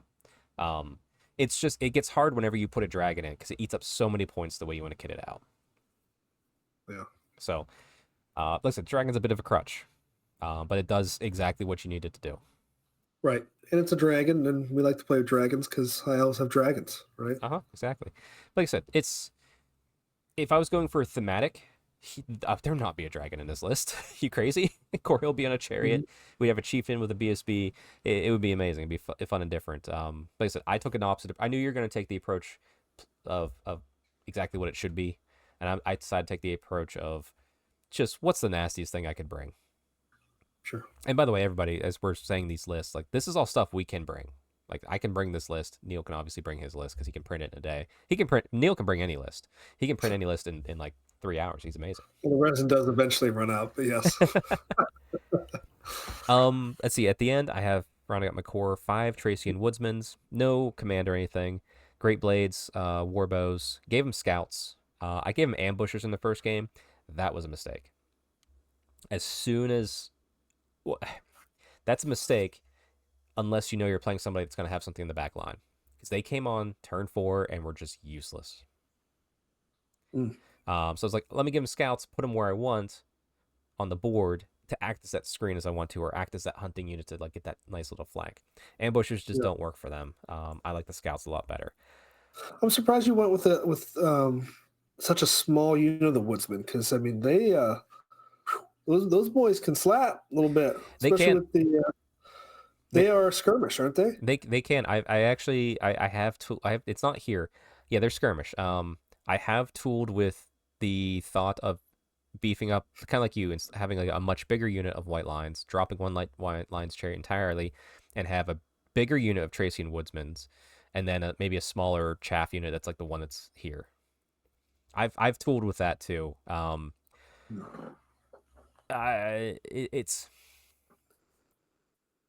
It's hard to well, it's not hard. Dragons are tough, but you can't. I feel like you can still kill them. They're tough, but you can plan to bring them. If I brought a big unit of skirmishing Tracian Woodsmans, man, I don't think anyone would have a great time. You know what I mean? Like 10, sure, maybe 12. If I brought here's 20. Well, first of all, you're going to be moving forever. Yeah, you're gonna. Well, no, I played Age of Sigmar. I can do it quick. Right. A bigger unit here would be good. Like I said, I've thought about just doing like 2 core units, 1 Tracian, like I said, or 3. So replace one of the white lines with a bigger unit of Tracian Woodsman. Maybe give them a banner. I mean, imagine skirmish with toughness 4 potentially if you get the BSB in with them. That'd be pretty sick. Like -1, you're never gonna shoot them off the board, especially with the line cloaks. Can get the full command as well, which is very rare for a skirmishing unit. So it is. Well, they can't fit the banner of resilience, but you get the BSB in there who can join a skirmishing unit because it's a character. So then your toughness 4, your skirmish, so you're -1 to be shot. Plus, I have extra armor against, I think, non-magical shooting with my line cloaks that I would equip a bigger unit with. Okay. So it could be. There's play in here for sure. This is just kind of what is the comfort level for me. 2 big blocks, but like, yeah, it's tempting, and I may or may not have a box of white lines coming to kit bash Tracian Woodsmans. Nice. Love it. Into my special. This is more of the fun choice. 2 war lines. They're fun. I like them. I actually worked out a trade. A good friend of the show and just friend in general, Martin Orlando. He messaged me with a kit bash idea he found. He's like, "Do you have an unbuilt, unpainted avatar of Cain?" And I was like, "Yeah, actually," because I have so many that I actually have ones that just unbuilt. He's like, "Cool. You willing to trade for it?" I'm like, "Yeah." Do you by chance have any white lines like off the chariot? And he's like, "Yeah." Look at that. It works out well. So we're trading. So I'm actually going to have some of these pretty quick before having to buy any chariots. I'm still going to buy a Tiernok chariot just to get a few extras for some fun. Then I also threw in a lion chariot to trace. I've run them since the start of this edition. They're kind of like the white lines. If you misplay them, they don't really do so good. But, you get that right spot. You get that nice flank. Oh, you do some good work. Yeah, chariots are boom or bust. You roll the impact hits well. You're like, wow, these things are amazing, right? You roll the 1, and you're like, okay, all right, that was something. That was a thing, right? Yeah, exactly. And then rounding out in rare, because once again, just to remind you, this is a list built to try and win a game. 10 Sisters of Avalorn gave the High Sister the Bow of the Seafarer, because it doesn't make sense that she should have that in this list. But I can do it, and it's good. And also gave them Ambushers, because they're okay being Ambushers, because they also came in like turn 3, but their bow range is so good that they still do quality work in a turn or 2. Nice. So she can have a up to 50-point item. Yep.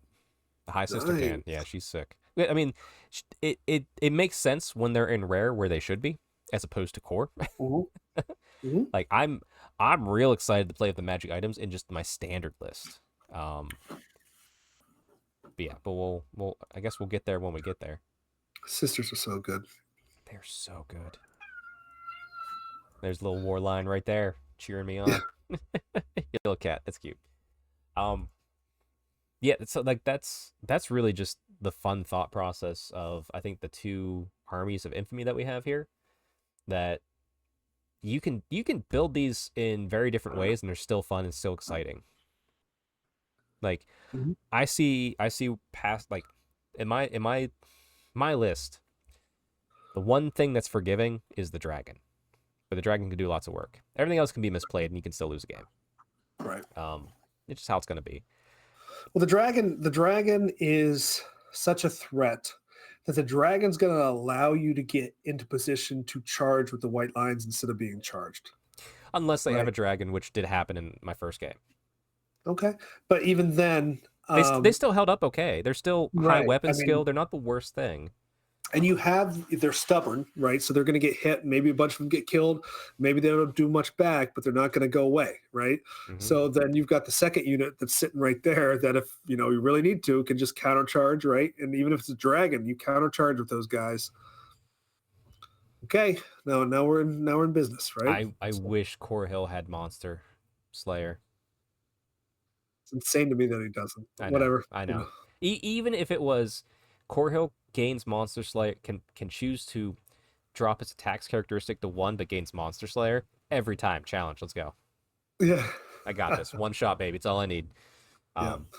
I don't know. Like, what do you think about Core Hill versus just like, the Lord with the 90-point axe? Tracy and Lord. The Woodsman's axe. I think there's a lot more tooling up you can do in the, like, the one thing about the named characters we've been seeing is they're there for a theme reason, which is fine. I'm not bemoaning that. They're there to look cool and do a job. If you really are trying to squeeze out every last point, which is kind of what we like to do in this list, even if it's a fun list, sure, your custom character building is going to be where it's at. Yeah. So it'll always be that, right? But, yeah. I mean, Core Hill should still do some work, right? Oh, he will. Regardless. He will, especially if he's toughness 4. It's funny because usually with all my games, I have a list for each army because it's the name of the army, and then I'll just tweak it and play with it. And like sometimes I'll like delete it all, refresh. Let's try a cavalry version and just have fun with that. This is the first time, because these armies of infamy, that I have 3 high elves. I have 1 for each army in Old World Builder on my phone, and I have 3 for high elves, 1 for each army of infamy. Because I'm like, and I'll go between them because I'll be sitting there going, "Oh man, this is a pretty cool combo. Oh, I can't do it here. Wait, I can do it in this one." So like I'm list building 3 lists at once sometimes, like with weird combos. It's super fun. Which is the nice thing about Old World. Exactly. That part of the hobby is still alive, very, very much alive. List building still very much alive. I should probably take this list, my Tracian list, duplicate it, just drop that prince entirely, and go, wow, what can I do with 500 extra points? Right. Before I change anything else, just what can I do? Don't even change the list. Yeah. I mean, that'd be fun. Yeah, that's fun. But I hope everybody out there likes our thought process on that. We'll probably talk about them more as we kind of get some games in with it. 'Cause, God, I want to play this so much more. Like I'm glad I played my Lizardman. They're up there, right there. Yep. But yeah, I'm glad they're done. I'm glad they got their fully painted game in. Man, bring on the high elves. I just want to roll some dice with them. Yep. Yeah, absolutely. And speaking of which, here as we wrap up, unless you have any other thoughts on our lists at this time. No, I'm good. I think I've said my piece on my list. I'm excited to kind of tweak it and play with it once I actually do get to play with it. But for now, I'm pretty happy with where it's sitting. So yeah, it's a good start. Well, yeah, I promised that we'd hint a little bit of the manicness that Neil and I have been doing in the background. It was very fervent for probably a whole week there. It's still ongoing, but it's not all consuming at this point. Yeah, it's so manic, so bipolar manic. I know. Like it was just like I literally that was like my sole focus for like 2 weeks here. But yeah, I still need to finish tweaking mine, which I'll probably do tomorrow. Because I gotta get it to you. But what is the most exciting part about this Arcane Journal that Neil and I have come to love is they gave us 2 armies of infamy focused on 2 specific kingdoms, Lothern and Trace. Yep. Neil, how many more kingdoms we got? Lots, actually. Lots. I mean 8. Right? Lots to play around Tons, with. millions. And it almost seems like a shame to have to wait. It does. I mean, they're going to get to them in due time, but we've seen the structure. Those 2 armies are very similar in their structure. Uh-huh.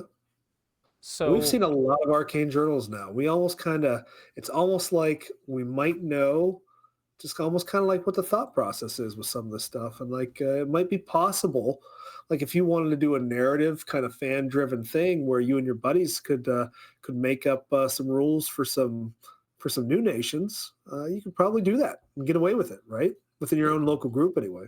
Yeah. I don't expect it to be taken on, but I have seen some Arcane Journals for the Legacy armies. There's a Lisbon one I'm going to take a look at here soon.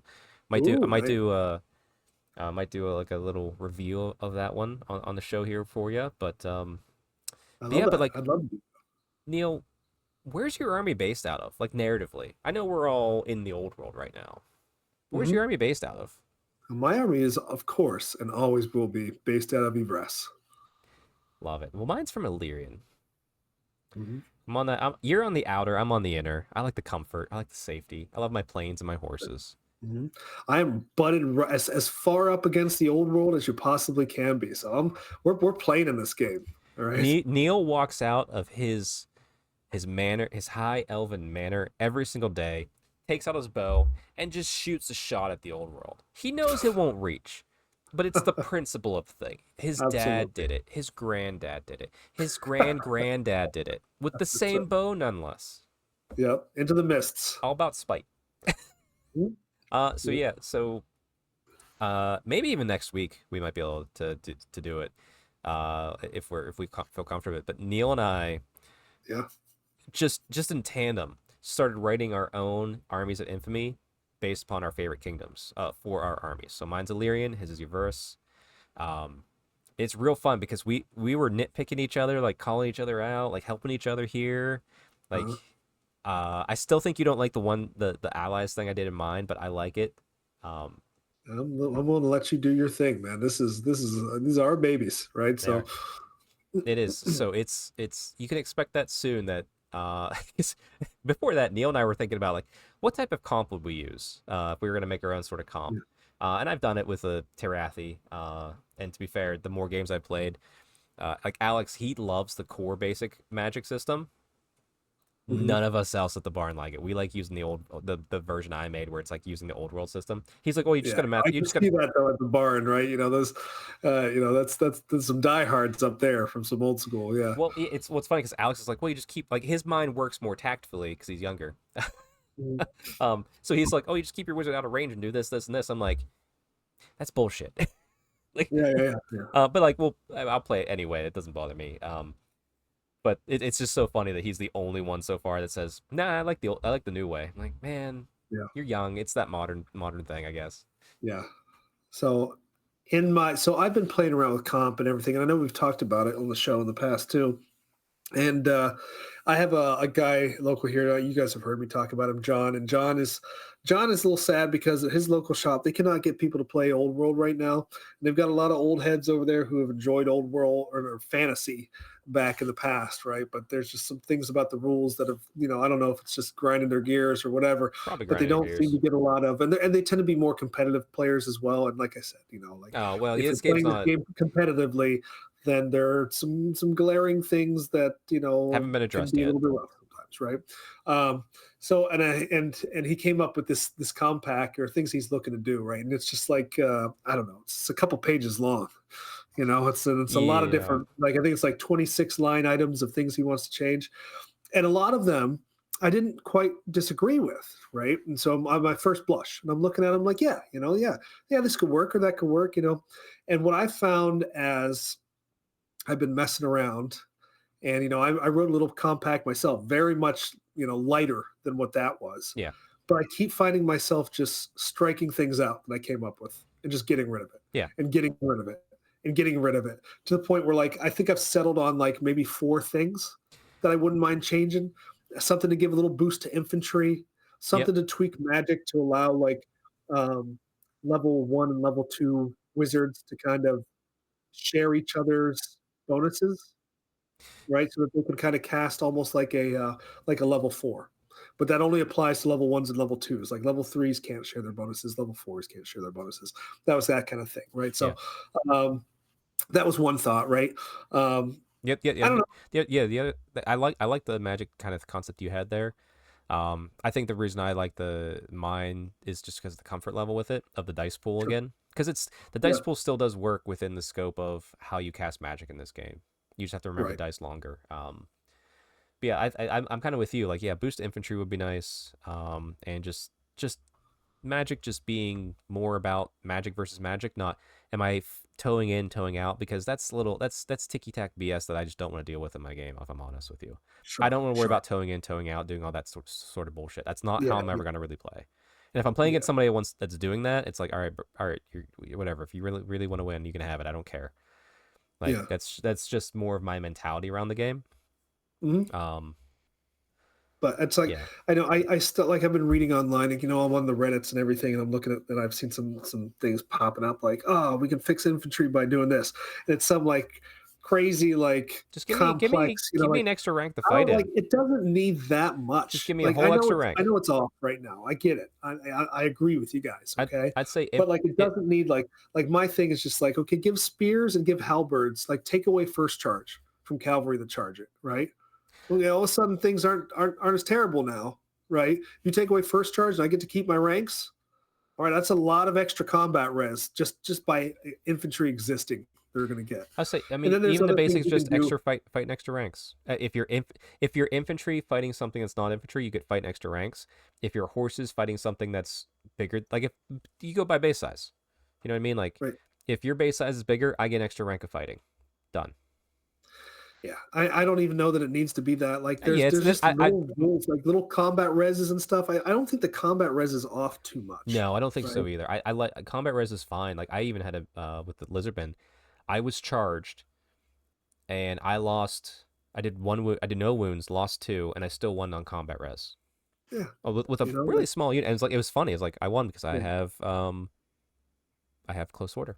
Like oh yeah. shoot, okay, like And one of the things I was thinking about is just like if you're infantry and you're fighting to the front, you get an extra tick of combat res, just one extra, right? oh it's Your crazy. infantry, you're That's fighting to your super front. powerful. Yeah, If you're getting hit in the side or in the back, that doesn't exist. That goes away, right? I think Uh, the key thing we have here, just to kind of call it out, is like we've just listed a bunch of random things that we've seen and thought of. Like there is not, no one out there knows the right way to fix it.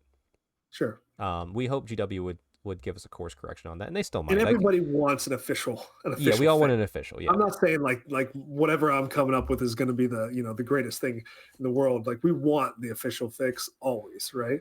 yeah. But in the meantime, In the meantime, like I said, and it's like locally, you might find something that your group just likes with the way it works with their meta. Like my local meta, yeah, we all like the dice pool being back in the game, so we're mhm, all just playing with it naturally, and it works. Like, yeah, yeah, occasionally something weird pops up. Like actually, I did find out with the Lizardman army, I took cupped hands of the old ones, So if I miscast, I can roll a dice. On a 2-up, I can center a 3-inch blast template over one of your characters. So with the dice pull back, with a more of a pseudo mix between old world magic and fantasy 8th edition fantasy magic, it's real easy to just kill characters. Because I can fish for those miscasts. I was like, okay, hold on. But I'm the only one playing Lizardman there, so I say it only happens once. Once per turn. Like, like easy fix. But yeah, but with that said, there's so many different ways to fix it, and we're still waiting. But like, don't worry about experimenting with what you and your local group might want. You don't need to overthink it. If you're overthinking it, you probably want to play a different game. Like to be fair, John, if you're out there, if that crew is so upset with this, be happy that the models are out. Just go play 8th edition again. That was a good rule set. Right. With everything that was out with it, with the comp that existed, it was a good balanced rule set. If that's what they want, just play that. Use the models that are coming out. Great, easy. Like, that might be. That's what people don't like. I think people don't get it sometimes. Like, if you've rebased to Old World, or if you use the converter trays for Old World, and you haven't even have to do that. But the other person that across has rebased to Old World, you just use the converter trays and play 8th edition. Even if the base size is bigger, it still works. It still works just fine. Like, 8th is just going to work better. Like, everybody just has bigger bases, and it works, right? Like, you can play it. To be fair, we have one guy in our group. He has like a very old school Empire army, like Goblin Green bases, and it's very well painted. He's a professional painter. Evil Bob's painting. He's like, yeah, I'm not rebasing it, and it's like he has custom trays that match it. It's like, okay, yeah, it's fine. Like, you're 5 wide, I'm 5 wide because I'm slightly bigger. Like, we'll just figure it out as we go. Right. Like, if you're unwilling to do that, then maybe don't play. Right, this is a thing that gets done a lot of places. It can get done, and unless you're in a tournament scenario, right, where that's not allowed, and it's going to be specifically in a pack, then okay. But I think that's kind of the exception rather than the rule. Well, right? Here's the thing: that the tournament scene is still getting off the ground a little bit. Like, there's going to be a one in March. Or in April up in Toronto that I thought about going to, but it's Easter weekend, so I might not. Run by Val of the Square Based podcast. Sure, he's going to have things in there. Like, you want to be on converter trays, you want to be based appropriately. There'll be things you have to use. We're using normal magic. Like, that's all well and good, but if you're not planning on going to a tournament, figure out what your scene needs to just enjoy the game and balance. And maybe it's just like, hey guys, no dragons. Let's not bring dragons. They're too much. Not today. Do it next week. Yeah, exactly. Right. Yeah, because then say you decide to run an event, a local event, you're gonna have local players, maybe some outside players. Just put in your pack what your nuances are, and it's fine. Because then the people want to come, they'll come. Yeah. Yeah. And that's kind of like what I'm doing with this book that I'm writing. Right. Like, so I've got a little bit of it's basically like a little compact, and it's just a couple rules that I would like to try out, and I might find that it's shit, and I will probably. So. Yeah, like I said, it's are you putting it? I mean, to be fair, we can even put into different options. Like, here's two options for magic in a different way. Put in my version, put in your version. Why not? I'm 100% fine with that. Yeah, because it's like, who cares? Just figure out what works best for you. It is literally just for fun. So Yeah, but honestly, the other thing is too. It's like, whenever we started doing the armies of infamy ourselves. I was like, I don't even care about comp anymore. I don't care because like I'm writing an army of infamy that's probably trash. It's focused on Illyrian Reavers. Like, actually, I'm looking at like one unit that I made, and I'm like, people probably hate this. Yeah, ours will never win an event, which means any TO that knows how to play this game would look at our armies of infamy like, yeah, you can bring that. The masochist in me almost wants to like put this out on Reddit and just get some feedback, just to see how much I can hate myself, but. Maybe when we're done, like, so we're gonna put both our names on it, and we'll put it out there in the universe. We'll see what happens, and people will complain about it. We won't hear about it because I don't go out looking for that stuff. If you comment below, I'll hear about it because I'll actually see. Yeah, but you gotta comment below. Yeah, you gotta like, subscribe, and comment below. Hit the bell, all that stuff. Yeah. But yeah, that'll be in a future episode. Maybe next week, maybe the week after.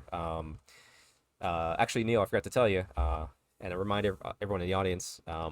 Aleks is away next week, so it'll be just me and you. So we can do a little bit longer of a format potentially of a show. We'll see what ideas we have in mind. So maybe that'd be a good topic for it, but we'll figure it out. Yeah, absolutely. Perfect. All right. Well, put this one in the dustbin of history. Make sure everybody likes and subscribes. We're getting close to 700 again.